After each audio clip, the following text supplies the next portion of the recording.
السلام علیکم ورحمۃ اللہ وبرکاتہ۔ قابل احترام ناظرین، ایک مولانا صاحب کہتے ہیں کہ ایک روایت بیان کر رہے ہیں کہ اس روایت میں دعا ہے اور وہ دعا ایکسیڈنٹ نہ ہونے کے لیے آپ پڑھیں تو آپ کا کبھی بھی ایکسیڈنٹ نہیں ہوگا۔ کہتے ہیں کہ عبداللہ بن عباس رضی اللہ تعالیٰ عنہ نے پوچھا کہ یا رسول اللہ، مجھے صبح جب میں اٹھتا ہوں تو حوادث ہو رہے ہیں، اس سے تعبیر کیا اس نے ایکسیڈنٹ۔ تو نبی نے فرمایا کہ یہ دعا پڑھا، بسم اللہ علی نفسی و اہلی و مالی الی آخری۔ پہلی بات یہ ہے کہ یہ عبداللہ بن عباس کی کوئی کہیں روایت نہیں ملتی کہ اسے یہ منقول ہے۔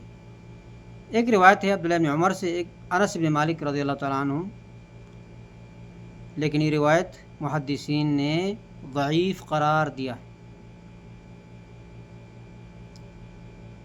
اور ضعیف روایت کو اس طرح ایک حادثے سے یعنی ایکسیڈنٹ سے بچنے کے لیے لوگوں کو سکھانا، یہ ایک قسم کی لوگوں کو مطلب ایک تربیت دینا ہے کہ ایکسیڈنٹ نہیں ہوگا تو کیا مطلب، یعنی لوگ پھر کیا کریں گے، گاڑی تیز چلائیں گے، وہ بالکل خیال نہیں کریں گے، وہ تو سمجھ رہے ہیں نا کہ ایکسیڈنٹ نہیں ہونے والا، تو ہم جس طرح بھی جائیں، جس طرح بھی چلائیں، بے احتیاطی کی تربیت ہے۔ بھائی صحیح حدیث جو صحیح حدیث بیان کیوں نہیں کرتے؟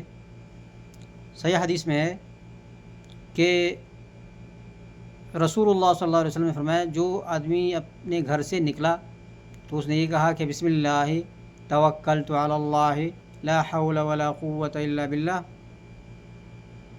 تو اس کو کہا جائے گا کہ کفیت و وقیت و ہدیت، تمہیں کافی ہو گیا اور تم بچ گئے اور تمہیں راستہ دکھایا گیا، تمہیں ہدایت ہو گئی، تو اللہ تعالیٰ ان کی حفاظت کریں گے۔ صحیح حدیث موجود ہوتے ہوئے پتہ نہیں کس طرح یہ لوگ ضعیف احادیث کو لوگوں کے سامنے بیان کر دیتے ہیں جو کہ ثابت ہی نہیں ہے۔ تو لہٰذا اور پھر ایسی بات کہنا کہ ایکسیڈنٹ نہیں ہوگی، یہ قطعاً کہیں پہ نہیں۔